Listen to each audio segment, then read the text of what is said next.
저와 여러분이 한 목소리로 함께 읽도록 하겠습니다. 창세기 12장 1절에서 3절입니다.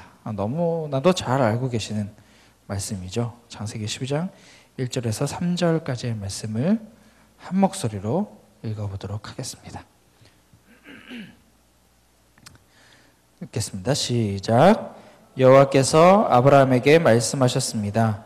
내 고향, 내 친척, 내 아버지의 집을 떠나 내가 내게 보여주는 땅으로 가거라.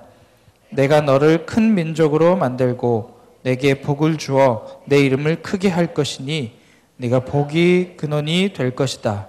너를 축복하는 사람에게는 내가 복을 주고 너를 저주하는 사람에게는 내가 저주하리니 땅의 모든 족속이 너로 인해 복을 받을 것이다. 아멘, 아멘. 너무 잘 아시는 말씀이죠. 아직 아브라함이 되기 직전, 처음 아브라함과 하나님이 만나는 그런 장면입니다.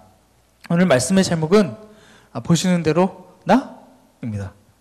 그냥 나가 아니고요. 나예요. 8월 한 달은 제가 성경에서 우리의 정체성을 무엇이라 얘기하는가를 우리 성경을 기초로 하여 근거로 하여 우리가 어떤 부르심을 받았는지에 대해서 함께 이야기를 나눠보려고 합니다. 정체성이 너무 중요한 이유가 있습니다. 우리 그런 말 있잖아요. 생각하는 대로 살 것이냐, 사는 대로 생각할 것이냐. 네, 헷갈리시는가요? 자, 생각하는 대로 살 것이냐, 사는 대로 생각할 것이냐. 그 이야기는 막 섞어서 돌려서 얘기하면 내가 누구냐에 따라 그 삶이 보여진다는 겁니다. 내가 누구냐, 나의 정체성. 그걸 직업이라고 얘기할 수도 있을 것입니다. 비전이라고 얘기할 수도 있겠죠.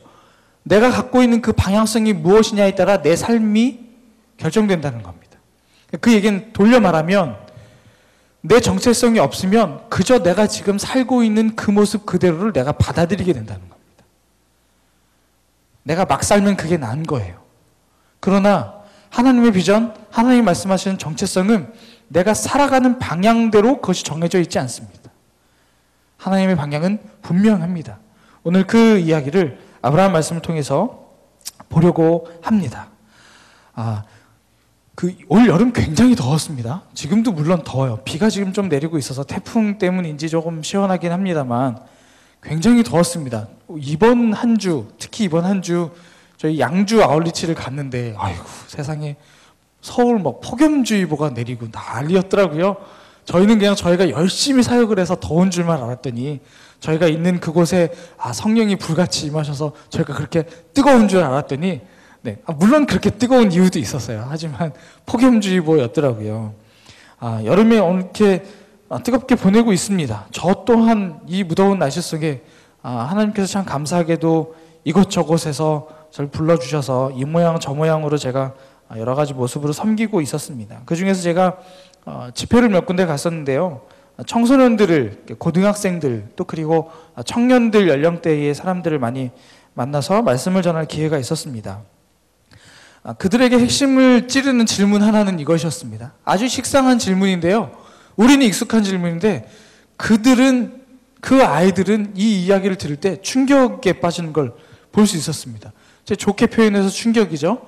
요즘 이야기, 아이들의 이야기로 전문용어로 하면 아이들이 멘붕 상태가 되어버렸습니다. 그 질문이 무엇이냐? 너는 누구냐입니다. 너는 누구냐? 여기 계신 분들은 그런 스스로를 향해서 그런 질문을 한 번쯤 해보셨을 겁니다. 내가 누굴까? 나는 무엇일까? 근데 그 아이들은요, 그런 질문을 받아본 적도 없고 그런 생각을 해본 적도 없었던 겁니다. 내가 누굴까? 그래서 이 질문을 하니까 멘붕이 된 겁니다. 근데 제가 대놓고 물었어요. 너 누구니?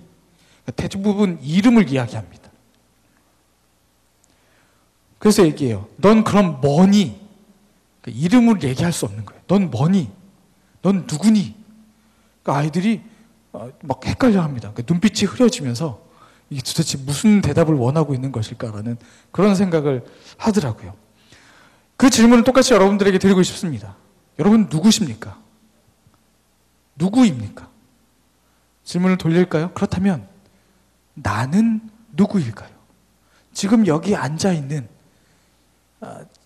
2시 36분 바로 평택 온누리교회 3층 예배당에 지금 그 자리에 앉아서 앞에서 시커먼 사람이 얘기하고 있는 그 소리를 듣고 있는 여러분 한 명 한 명 과연 누구냐는 것입니다. 누구세요? 누굽니까? 말씀드린 대로 요즘 젊은 세대에는 이 질문에 대해서 별로 필요성을 느끼지 못합니다. 내가 누구인지 생각할 필요가 없어요. 왜냐하면 정해진 길이 있기 때문입니다. 학생들이 그 정해진 길이 어떻습니까? 다 천편일률 똑같습니다. 좋은 중학교, 학원 가고, 고등학교 가고, 대학 가고, 졸업해서 취직하고, 좋은 배우자 만나 결혼하고, 이게 모두가 다 똑같습니다. 마치 이게 비전 같아요. 중학생들 물어보십시오. 비전, 좋은 고등학교 가는 겁니다. 고등학생들 물어봅니다. 너희 비전, 너희 앞날이 무엇이냐? 좋은 대학에 가는 겁니다. 내지는 좋은 성적, 점수에 맞춰서 학교 가는 것입니다. 졸업하면 못하겠습니까? 그것을 기반으로 스펙을 쌓아 좋은 직장에 들어가서 돈 잘 버는 것이 그들의 비전이며 목적이며 삶의 이유가 되어버렸습니다. 정체성이라는 말을 쓰기가 부끄러울 만큼 그들에게는 자기 스스로의 방향성이나 이것을 개척할 수 있는 환경이나 조건이 허락되어 있지 않다는 것입니다. 그러니 내가 누구인지 생각해 볼 필요도 없죠. 난 그냥 공부만 하면 됩니다. 좋은 성적 받아서 부모님께 칭찬받으면 그것으로 오케이예요. 내가 누구인지 생각할 이유도 없습니다. 필요도 없습니다.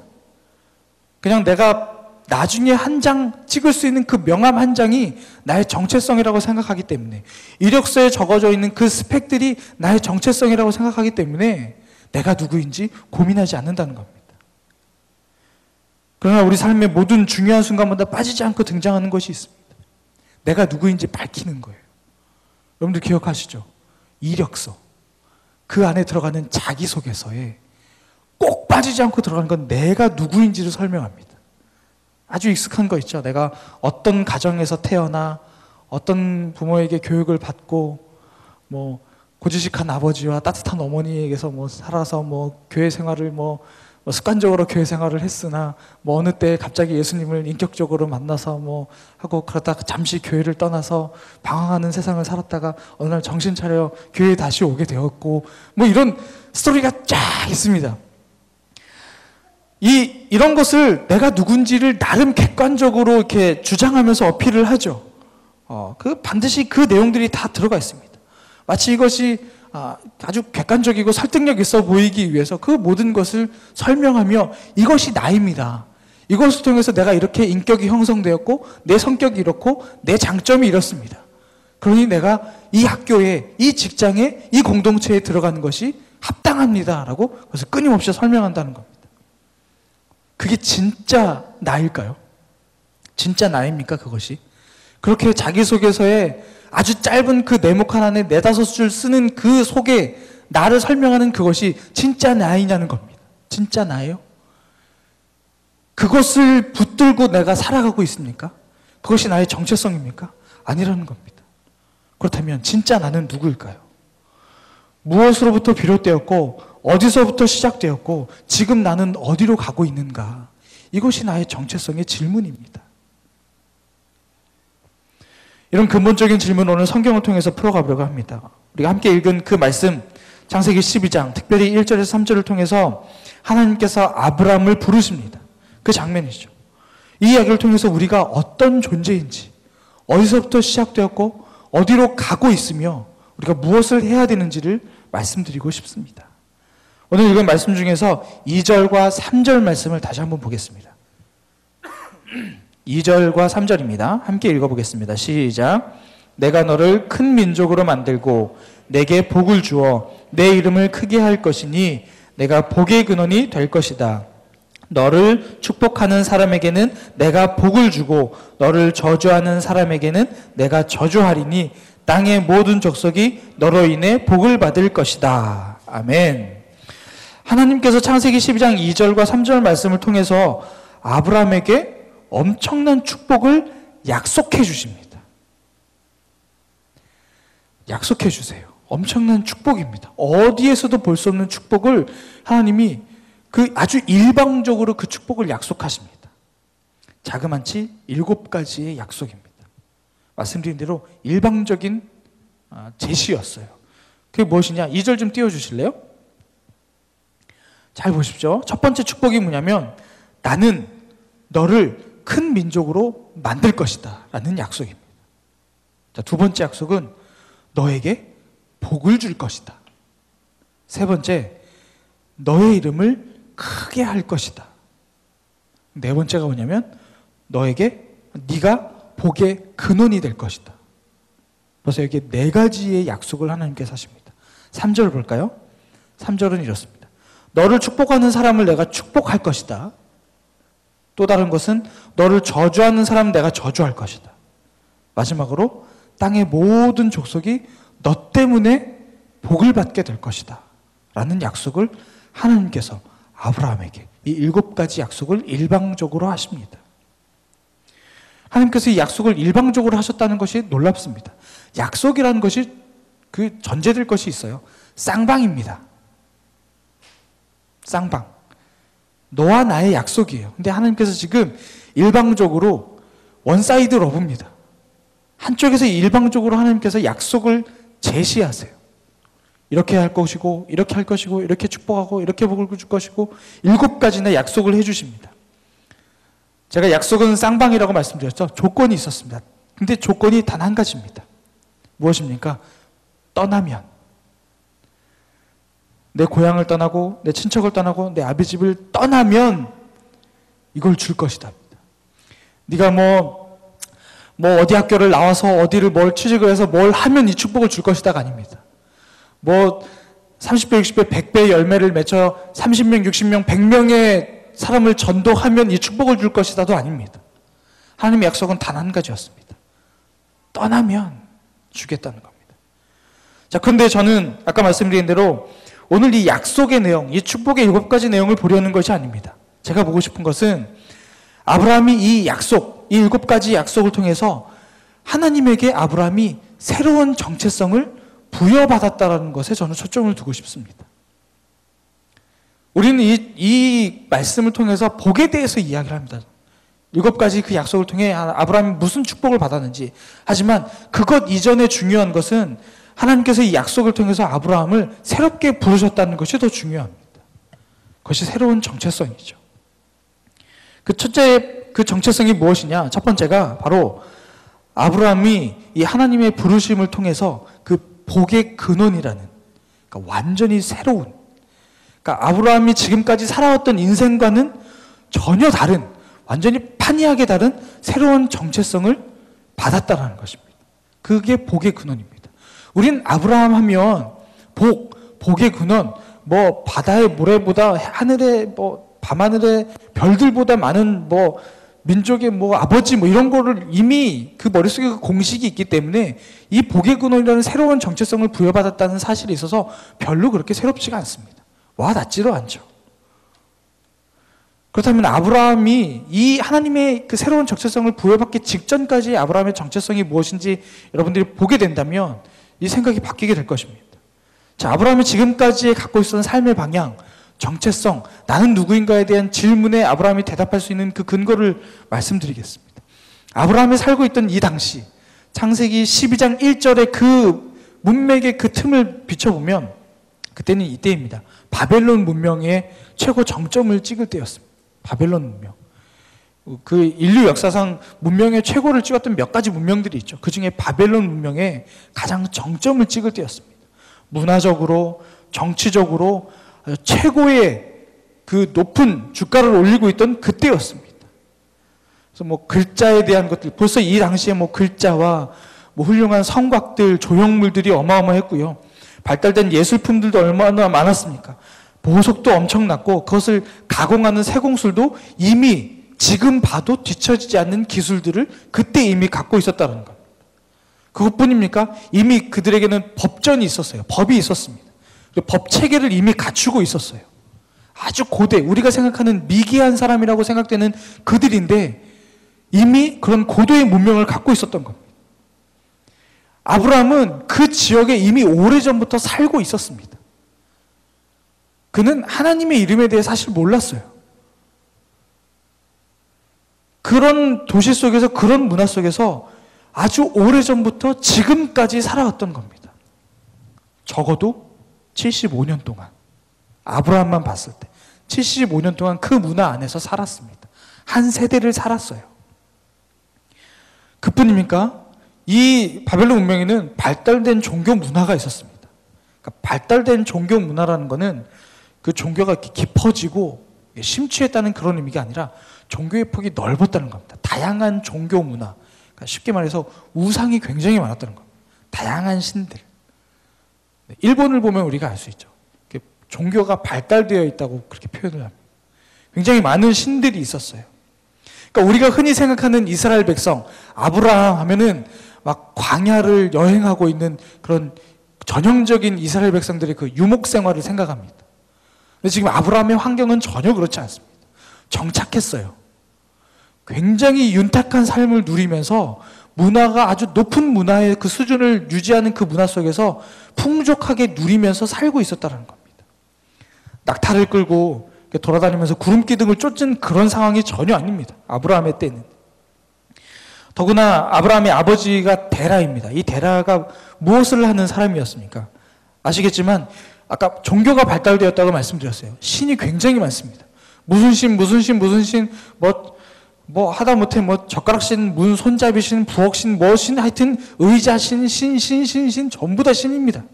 심지어 자기 가족 중에 누가 죽어도 그 사람이 신이 될 만큼, 신이 셀 수도 없을 만큼, 모든 집에 있는 물건 하나하나에 다 신이라는 이름이 붙을 만큼 그렇게 신이 많았습니다. 이 아브라함의 아버지 데라가 무엇을 하는 사람이냐? 이 지역에서 그 신을 조각해서 만들어서 파는 사람입니다. 종교가 발달된 지역에서 우상을 조각해서 그것을 팔아서 먹고 사는 사람, 장사가 잘 됐다는 얘기입니다. 그러니까 손기술이 있었다는 거예요. 독점했겠죠. 그 지역에서 가장 우상을 잘 만들어 파는 사람, 돈을 많이 벌었겠죠. 부자란 뜻입니다. 이런 곳에서 아브라함이 75년을 살았습니다. 그러면 자기의 그런 정체성이나 어떤 내면의 그런 근원을 찾기 위한 고민이나 뭐 성찰, 뭐 번뇌, 번뇌는 우리 단어가 아니구나. 하여튼 그런 고민들이 있었겠냐는 거죠. 없습니다. 삶이 편안합니다. 모든 게 있어요. 내가 누군지 고민할 필요가 없습니다. 그냥 살면 돼요. 그런 고민을 할 필요가 없는 그런 삶을 살았습니다. 여유와 풍족함 속에서 배를 두들기며 통장의 잔고가 높이 쌓여 있는 것을 보며 아브라함은 75년 동안을 그렇게 살아왔던 겁니다. 그 할아버지가 그랬고 아버지가 그랬고 지금 아브라함이 그렇게 살았습니다. 내가 누구인지, 내가 무엇을 위해 살아야 하는지 고민할 이유나 필요가 없었습니다. 너무 풍족해요. 그냥 자식 새끼들 잘 건수면서 하면서 아버지에게 물려받은 이 재산과 이 직업을 가지고 그냥 그렇게 쭉 살아가면 되는 겁니다. 나에 대한 고민이 있을 필요가 없죠. 그런 사람에게 우리가 이제 전도를 하지 않습니까? 예수 믿으세요. 뭐 이게 왜 내가 이걸 믿어야 돼? 아무 필요 없다는 얘기가 자연스럽게 나오는 그런 사람이었습니다. 아브라함의 정체성이 이것이었습니다. 지금까지 하나님의 음성을 듣기 직전까지의 아브라함의 정체성은 이런 삶을 살아왔다는 겁니다. 종교도 필요 없고요. 종교는 그냥 내 돈벌이일 뿐이지. 풍족한 이 생활 문화 속에서 아주 부족함 없이 살아왔습니다. 그런 아브라함에게 하나님께서 전혀 다른 가치관의 정체성을 부여하신 겁니다. 그게 무엇입니까? 복의 근원. 지금까지 살아오면서 전혀 생각해보지 않았던, 한 번도 의심하지 않았고 뒤돌아보지 않았던 전혀 생뚱맞은 네가 복의 근원이 될 것이다라는 그 이야기를 들은 겁니다. 내가 지금 잘 살고 있는데, 난 부족함 없는데 네가 복의 근원이 될 것이다라는 그 충격적인 메시지를 듣게 됩니다. 말씀드린 대로 이게 지금 우리가 들을 때 아무렇지 않습니다. 하지만 아브라함에게 있어서는 이거는 충격입니다. 지금까지 살았던 모든 인생을 한 번에 뒤집어 버리는 그런 충격적인 단어였던 겁니다. 살면서 지금까지 한 번도 고민하지 않았던, 생각해보지 않았던 그 엄청난 단어를 그 수많은 신 중에 하나의 신, 여호와라고 말하는 그 신이 나에게 이야기를 한 겁니다. 충격이었죠. 어떤 신도 자기에게 이야기하지 않았습니다. 그 수많은 자기 집에 있는 그 수많은 우상들, 진열되어 있는 우상들을 어느 한 우상도 자기에게 말한 적이 없는데 여호와라는 한 신이 자기에게 이야기를 한 겁니다. 너는 복의 근원이 될 것이다. 충격이었죠. 요즘 말로 멘붕에 빠졌습니다. 하나님의 부르심으로 아브라함에게 복의 근원이라는 새로운 정체성이 시작된 것처럼 하나님께서도 우리를 동일하게 부르십니다. 그리고 우리는 하나님의 그 부르심 때문에 새로운 정체성을 우리도 갖게 되었다는 겁니다. 우리를 무엇으로 부르셨습니까? 하나님께서 여러분 한 분 한 분을 무엇으로, 누구로, 어떤 존재로 부르셨습니까? 그리스도인입니다. 하나님께서는 그리스도인으로 여러분들을 부르셨습니다. 아브라함의 시대처럼 우리의 정체성의 그 출발이 문화나 환경이나 정치나 어떤 그런 조직 안에서 출발한 것이 절대 아닙니다.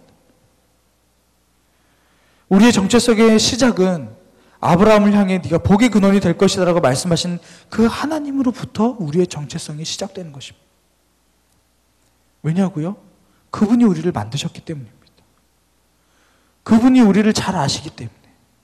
우리가 하나님을 떠나서는 우리가 누구인지, 어디로 가야 하는지, 무엇을 해야 되는지를 대답을, 결정을, 결론을 내릴 수가 없는 겁니다. 하나님이 없는 우리의 정체성이라는 게 있을 수 없다는 거예요. 우리가 육체적으로 태어남이 우리의 부모에게서 비롯되는 것처럼 우리의 그 존재 자체의 그 이유가 바로 하나님에서부터 시작되는 겁니다. 하나님이 만드셨기 때문에. 두 번째입니다. 아브라함은 자기의 존재를 깨달았습니다. 하나님 말씀하셨거든요. 아직은 아브라함이 만난 하나님은 우리가 알고 있는 여호와 하나님, 위대하신 하나님, 놀라우신 하나님이 아직 아닙니다. 지금 아브라함이 만난 하나님은 수많은 자기 집 진열장에 있는 수많은 신들 중에 하나였습니다. 아주 보잘것없는, 이름도 들어보지 못한 히브리 민족의 하나님. 그 하나님을 통해서 자기가 누구인지를 깨닫게 됩니다. 그리고 굉장히 중요한 결정을 하게 됩니다. 그 결정이 무엇입니까? 바로 고향과 친척과 아버지의 집을 떠나는 것입니다. 그 결정을 아브라함이 내립니다. 엄청난 도박이죠. 태양신도 아니고요. 바다신도 아니고요. 듣도 보도 못한 히브리 민족의 아주 작은 신이 자기를 복의 근원 삼겠다고 떠나라고 이야기한 그 음성을 듣고 이 아브라함이 중대한 결정을 떠나는 거예요. 고향에서 친척에서 다시 아버지 집으로 하나님의 표현이 달라집니다. 고향을 떠나라, 친척을 떠나라, 아버지의 집을 떠나라. 이렇게 연결되는 이것이 무엇을 의미하느냐? 모든 것으로부터 완벽하게 분리되어야 한다는 것입니다. 구분되는 겁니다. 그것을 의미합니다. 말씀드린 대로 아브라함의 정체성 말씀드렸어요. 그 지역이 어떤지. 고대 그 바벨론 문명의 최고의 정점을 찍을 때 아브라함이 살고 있었습니다. 그 지역에 살고 있었어요. 아주 큰 도시였습니다. 여러분 지금도 우리나라도 그렇죠. 세계는 말할 것도 우리나라도 그렇습니다. 사람들이 대도시로 모입니다. 왜 모이겠습니까? 대도시로. 편하거든요. 사는 게 편합니다. 집 앞에 나가면 다 있는 거예요. 지금 아브라함 사는 동네가 그렇습니다. 집 앞에 나가면 다 있어요. 마트도 있고 뭐도 있고 모든 게 다 집 앞에 나가면 다 있는 거예요. 제가 얼마 전에 그 대전에 강의를 갔다 왔습니다. 대전에 갔는데 제가 가면서 저를 이렇게 초청해 주신 그 목사님한테 대전이 어떤 동네이냐 물어봤어요. 저는 평택이 최고 같거든요. 평택 공기 좋죠. 소달구지 지나가죠. 너무 좋아요. 그 길이 막히는 이유가 앞에 트랙터가 가기 때문인 지역이 평택이. 그래도 어느 누구도 뒤에서 빵빵거리지 않아요. 다 받아들입니다. 이 삶의 여유가 있는 이 평택 너무 좋지 않습니까? 제가 물어봤어요. 도대체 이 대전이라는 동네가 어떤 동네입니까? 그랬더니 그 목사님이 아주 자신 있게 얘기했던 한 가지가 대전이 젊은 부부들이 살기에 가장 좋은 도시 1위로 뽑혔다는 겁니다. 그래서 아니 왜 젊은 부부가 하필 1위냐? 왜 이렇게 아직 몇 년 차 안 된 그 부부들을 결혼 생활하는 부부들에게 왜 그게 1위냐 물어봤더니 제가 아까 그 바벨론 얘기한 것처럼 집 앞에 모든 것이 다 있답니다. 커피 전문점. 집 앞에서 길 건너가면 커피 전문점 있고 이쪽 길 쪽으로 길 건너가면 대형 할인마트가 있고 여기 가면 뭐 병원 뭐가 있고 저쪽으로 조금만 한 5분 정도 걸어가면 기차역이 있고 뭐 집 앞에 다 있대요. 뭐 멀리 가지 않아도 된답니다. 차를 탈 이유가 전혀 없대요. 대전이 그렇답니다. 주로 이제 그 새롭게 개발된 그 도심 지역으로 가면 그런 게 굉장히 잘 되어 있다고 해요. 편의시설이 너무 좋답니다. 그러니 아브라함의 입장에서 생각해 보십시오. 이렇게 좋은 동네에서 떠나야 되는 겁니다. 불편을 감수하는 거예요. 이 당시가 또 어떻습니까? 시종 문화 아니에요. 성을 벗어난다는 것은 죽음을 각오하는 행위입니다. 자기의 그런 가족들, 친척들이 있지 않은 곳을 벗어난다는 것, 다른 곳으로 간다는 것은 생명을 던지는 일과 진배 없습니다. 아브라함이 그런 아주 도시 문화의 최고의 그 행복들을 누리고 살고 있던 사람이었습니다. 그러니까 그것을 포기한다는 게 사실 쉽지 않아요. 그러니까 자칫 이 동네를 떠난다는 건 아브라함과 그 가족들에게 우울증이 올 수도 있습니다. 그렇게 도시 문화를 잘 즐기다가 어느 날 굉장히 한적한 시골로 나가버리는 거예요. 그 어색함에 이들은 굉장히 어려움을 겪을 수 있는 그런 상황이었다는 겁니다. 또 아까 말씀드린 대로 뭐 친척, 뭐 아버지 집, 고향, 친척, 아버지 집으로 이렇게 나와 있지 않습니까? 생각해 보십시오. 하나님이 이거를 일목요연하게 다 말씀하시지 않았다면 아브라함이 머리를 굴리게 됩니다. 만약에 아버지 집을 떠나라고만 얘기했으면 친척 집에 가면 돼요. 그럼 그 동네에서 살 수 있는 겁니다. 근데 하나님은 분명하게 얘기합니다. 고향을 떠나라. 친척을 떠나라. 아버지 집을 떠나라. 아버지 집 떠나서 친척 집에 갈 수 있습니다. 친척이 아니더라도 고향에 가면 자기가 익숙한 환경들이 있습니다. 그러니까 하나님은 그것을 철저히 배제시켜버린 거예요. 다 떠나라. 고향도 안 돼. 친척도 안 되고 네 아버지 집도 안 된다. 모든 것에서 떠나라고 이야기합니다. 모든 것으로부터 완벽하게 차단되어 완전히 새로운 삶을 시작하라고 하나님 말씀하셨던 겁니다. 아브라함이 하나님의 이 특별한 계획 속에서 새로운 부르심을 받은 존재라는 것을 이제 기억합니다.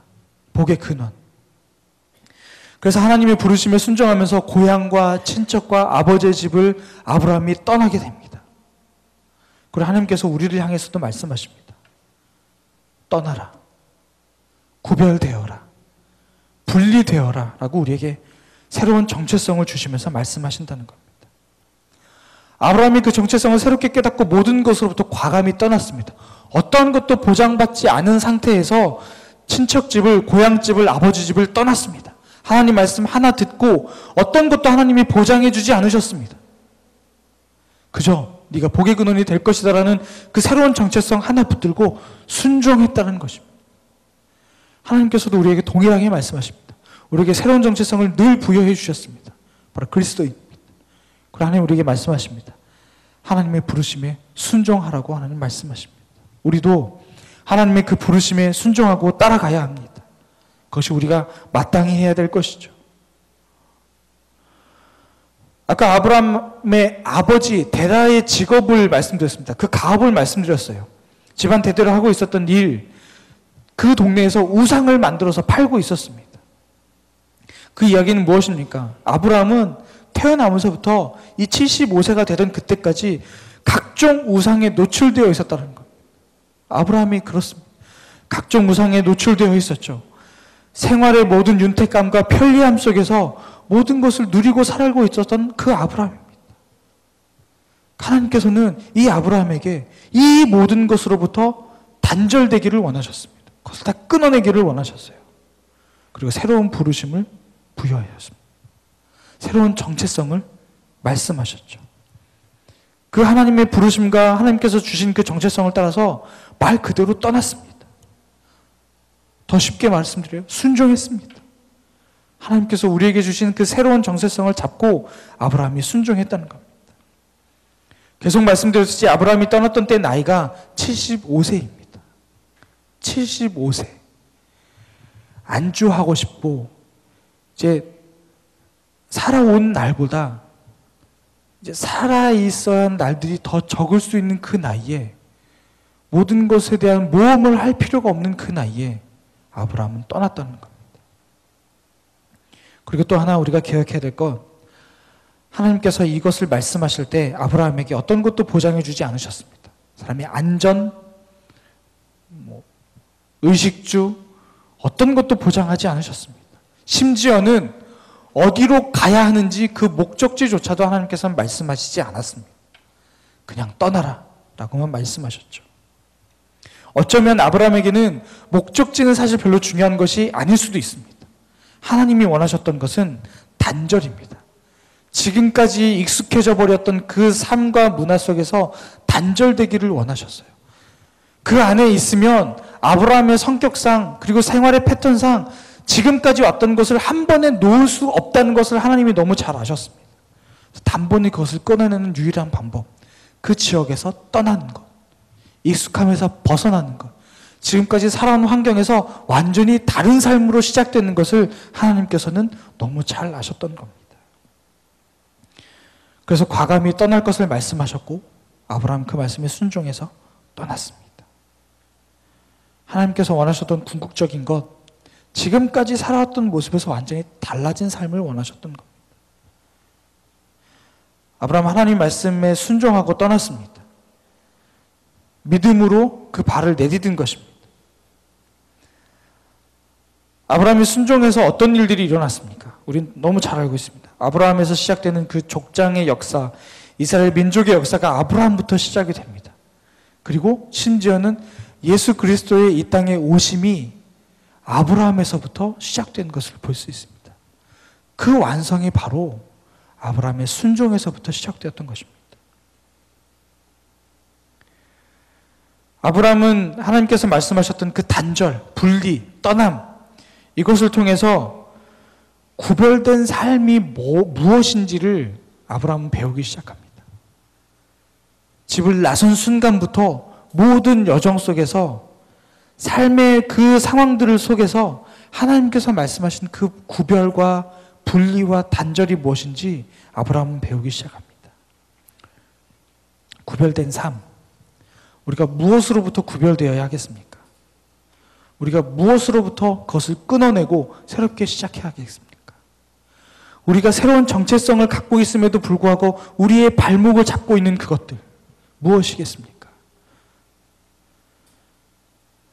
하나님께서 말씀하신 것, 우리가 지금까지 살아왔던 모습, 그것과 상관없이 거기서 끊어내고 지금까지 살아왔던 그 과거로부터의 구별된 삶을 하나님께서 우리 가운데 원하십니다. 지금까지 살아왔던 그 모습 아닙니다. 지금까지 어떻게 살아왔든지 상관없습니다. 거기서부터 끝을 내고 여기서부터 새롭게 시작하는 새로운 정체성을 가지고 그 정체성에 합당한 삶을 살기를 하나님께서는 원하십니다. 우리의 발목을 잡는 것이 무엇입니까? 익숙함입니다. 익숙함. 익숙함이라는 것을 가장하고 우리의 발목을 잡고 있는 것으로부터 구별된 삶을 하나님 원하십니다.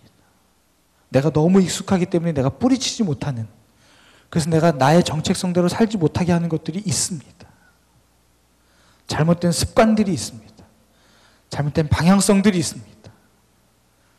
우리 삶을 하나님께로 돌이키기에 뭔가 걸림돌이 되고 다시 옛 것으로 우리를 회귀시키는, 우리를 붙잡고 있는 것들이 각자의 삶에 다 있다는 것입니다. 그것을 끊어내야 합니다. 어떤 것으로부터의 중독이 있을 수 있겠죠.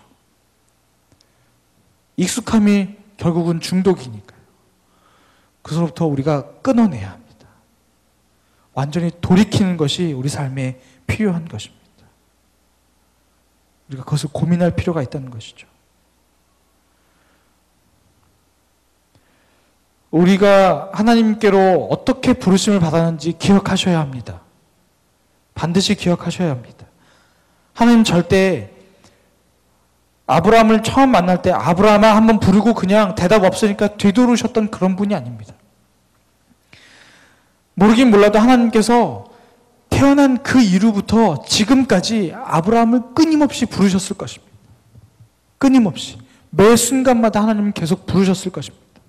왜냐하면 하나님의 그 역사가 있기 때문에, 구원의 그 역사가 있기 때문에 끊임없이 그걸 이루기 위해서 부르셨을 것입니다. 아브라함이 여러 차례 부름을 받았겠죠.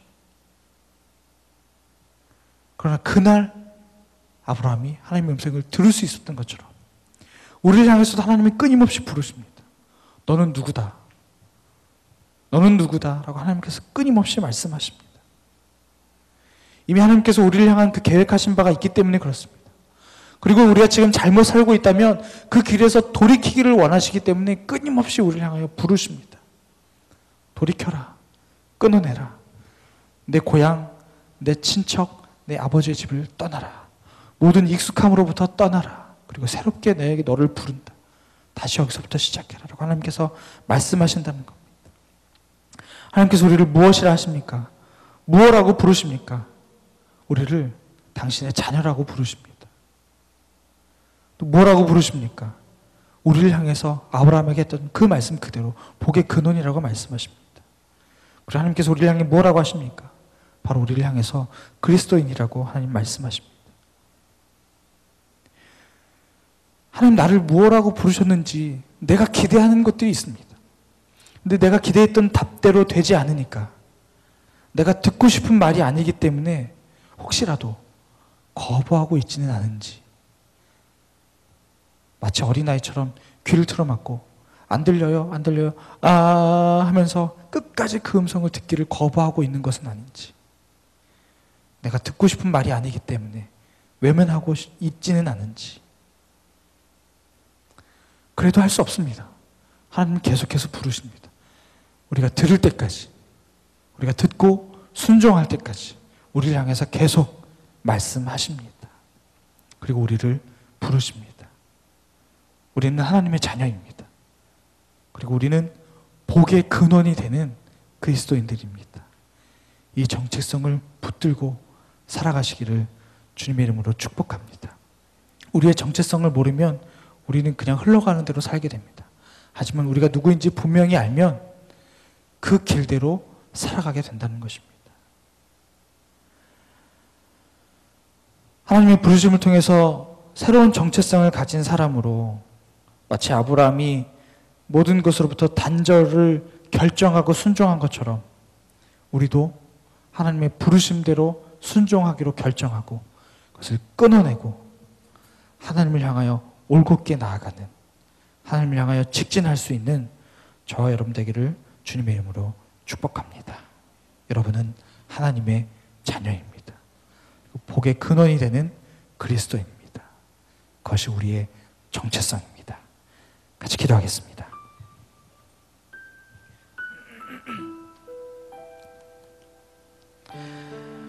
오늘 말씀을 기억하면서 함께 기도하기를 원합니다. 기도하실 때 하나님, 이미 알고 있었지만 오늘 새롭게 우리 가운데 다시 한번 결정하고 고백합니다. 하나님, 나를 부르신 그 부르심대로 나를 하나님의 자녀라 말씀하시고 나를 복의 근원된 그리스도인이라고 말씀하셨는데 그 부르심에 합당한 삶을 살게 하여 주옵소서. 혹여라도 그 삶의 걸림돌이 되는 내 삶 가운데 익숙함과 지금까지의 삶이 있었다면 하나님, 내가 그것을 끊어내기로 이 시간 결정합니다. 아브라함이 순종하며 하나님을 향해 나갔던 것처럼 하나님, 나도 하나님 말씀에 순종하며 살아가게 하여 주옵소서. 하나님께서 나에게 주신 그 새로운 정체성을 붙들고 하나님께 순종하며 살아가는 하나님의 귀한 하나님의 자녀 되게 하여 주옵소서. 우리가 간절한 마음을 가지고 이 시간 함께 주님 앞에 기도하겠습니다. 함께 기도하겠습니다. 살아계신 하나님, 이 시간 주님 앞에 기도합니다. 하나님, 우리 삶에 주신 하나님의 정체성, 우리가 그것을 회복하는 시간 되게 하여 주옵소서. 우리를 향해 부르신 하나님의 음성대로 살아가게 하여 주시고 하나님 말씀대로 살아갈 수 있도록 주님 역사하여 주옵소서. 하나님께서 우리에게 주시는 은혜를 우리가 경험하는 소망하오니 하나님 인도하여 주시옵소서. 하나님께서 우리 부르신 대로 살아가게 하여 주시고 주님 말씀대로 살아갈 수 있도록 주님 역사하여 주옵소서. 하나님, 우리가 혹여라도 우리의 귀를 막고 하나님께서 말씀하신 것을 들으려 하지 않는 것들이 있었다면 하나님, 우리가 우리에게 맡겼던 그 모든 것을 내려놓게 하시고 주의 음성에 귀 기울이게 하여 주옵소서. 하나님, 하나님 말씀하실 때 그 음성 듣고 순종하며 살아가게 하여 주옵소서. 하나님, 내가 어떤 삶을 살아왔든지 간에 상관없이 하나님께서 새롭게 주신 그 정체성을 붙들고 살아가는 순간 주옵소서. 우리가 다시 한 번 더 기도하겠습니다. 한 번 더 기도하실 때에 우리가 기억할 것, 하나님의 새로운 정체성의 부여는, 우리를 새롭게 부르심은 나이와 상관이 없습니다. 우리가 어떤 삶을 살아왔든지 상관없습니다. 아브라함이 75세였고 우상을 만드는 집안에서 살아왔었던 그 과거가 있음에도 하나님은 그를 부르셨습니다. 하나님, 지금 나에게 새롭게 말씀하여 주옵소서. 하나님께서 나에게 원하시는 그 삶, 아브라함에게 고향을 떠나고 친척집을 떠나고 아버지의 집을 떠나고 말씀하셨던 그 하나님께서 나에게 말씀하시기를 원합니다. 하나님, 나에게 말씀하여 주옵소서. 내가 이렇게 살아왔기 때문에 안 되는 것이 아니라, 내가 지금까지 이렇게 익숙하게 지내왔기 때문에 안 되는 것이 아니라, 하나님께서 나에게 말씀하실 때 아브라함처럼 순종하기를 원합니다. 하나님, 나에게 그 순종할 수 있는 믿음을 허락하여 주옵소서. 내가 나이를 잊게 하여 주시고 내 삶의 환경을 지워버리게 하여 주시고, 하나님 말씀하신 그대로 있는 그 자리에서 순종하는 그 아브라함의 믿음을 나에게 허락하여 주옵소서.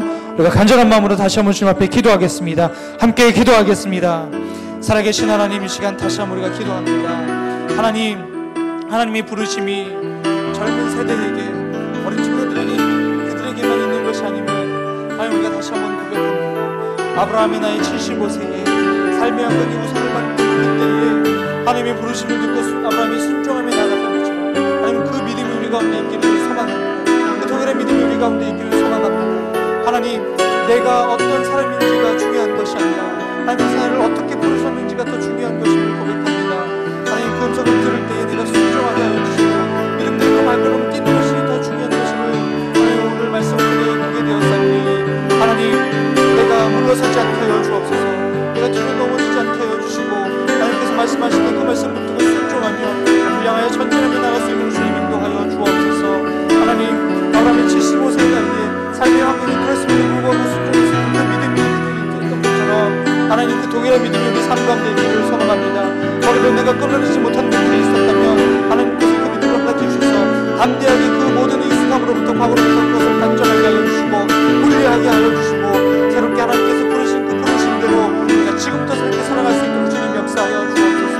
하나님, 우리를 불러주셨사오니 그 부르심대로 우리가 살기를 소망합니다. 하나님, 내가 사는 대로 나가는 것이 아니라 하나님께서 부르신 대로 살아갈 수 있도록 주님 우리의 삶을 인도하여 주옵소서.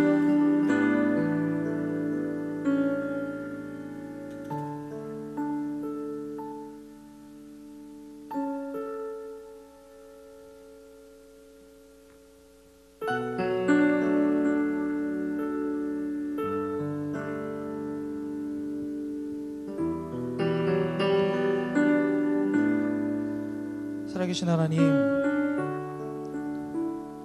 아브라함의 모습을 통하여 우리를 향해 하나님께서 어떻게 부르시고 또 우리가 어떻게 살아가야 하며 어떤 믿음의 결단이 있어야 하는지 우리가 보게 하시고 깨닫게 하시고 다시 한번 우리 마음 가운데 결단하게 하셔서 감사합니다.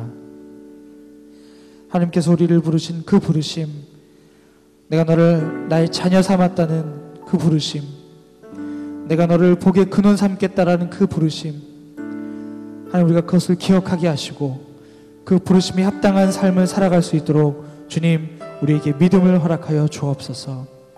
아브라함이 75세의 나이에 모든 그 누리는 그 윤택함을 뒤로 한 채 하나님의 부르심에 순종하며 믿음으로 그 발걸음을 떼었던 것처럼, 하나님, 지금 내 상황이 어떠할지라도, 내 환경이 어떠할지라도 그것과 상관없이 하나님께서 나를 부르실 때에 내 것을 순종하고 믿음으로 발걸음을 뛰게 하여 주옵소서. 그 믿음의 순종을 통해 아브라함의 삶이 진정한 복의 근원이 되며 그의 삶을 통해 예수 그리스도의 이 땅에 오심의 그 완성이 있었던 것처럼, 하나님, 우리도 그 순종을 통해 하나님의 놀라운 계획의 완성을 보기 원합니다. 하나님, 부르신 대로 우리가 살게 하시고 하나님 계획하신 대로 그 일들을 이루어 주시며 그 완성을 우리가 보게 하여 주옵소서. 우리 삶을 통해 하나님이 하실 일들을 기대합니다. 우리 삶을 통해 역사하여 주시며 우리의 인생을 통해 하나님의 놀라운 이적들을 행하여 주옵소서. 우리를 주님의 자녀로 불러주셔서 감사합니다. 또한 우리를 복의 근원이라 말씀해 주셔서 감사합니다. 그 부르심에 합당한 삶을 바로 이 순간부터 살아갈 수 있도록 주님 우리와 함께하여 주옵소서. 하나님, 우리가 오늘 이후로 또 한 주간의 삶을 치열하게 살아갑니다. 모든 순간순간 하나님과 동행하게 하여 주시고 우리의 삶의 모든 환경 속에서 주님의 말씀이 우리 삶의 기준 되게 하여 주시며 우리의 삶을 통해 주님께 영광 돌리는 삶의 예배자가 될 수 있도록 주님 역사하여 주옵소서. 모든 것 감사드리고 예수님의 이름으로 기도하오며 지금 이 시간 우리 구주 예수 그리스도의 은혜와 하나님의 크신 사랑과 성령님의 교통하심과 역사하심이 나를 하나님의 자녀라고 복의 근원이라고 말씀하신 하나님의 부르심 붙들고 그에 합당한 삶을 살기로 이 시간 다시 한번 결정하는 이 자리에 모인 모든 성도님들과 그 가정 위에, 학업 위에, 직장 위에, 사업장 위에 하는 모든 일 위에, 그리고 병상 가운데 있는 성도들 위에, 또 이 자리에 함께하지 못하지만 거룩한 부담감으로 각자의 자리에서 예배하고 있는 모든 지체들 위에, 또 캄보디아 땅에서 주의 복음을 들고 사역하고 있는 우리 아울리치 팀 위에 지금부터 영원토록 함께하기를 간절히 축원하옵나이다. 아멘.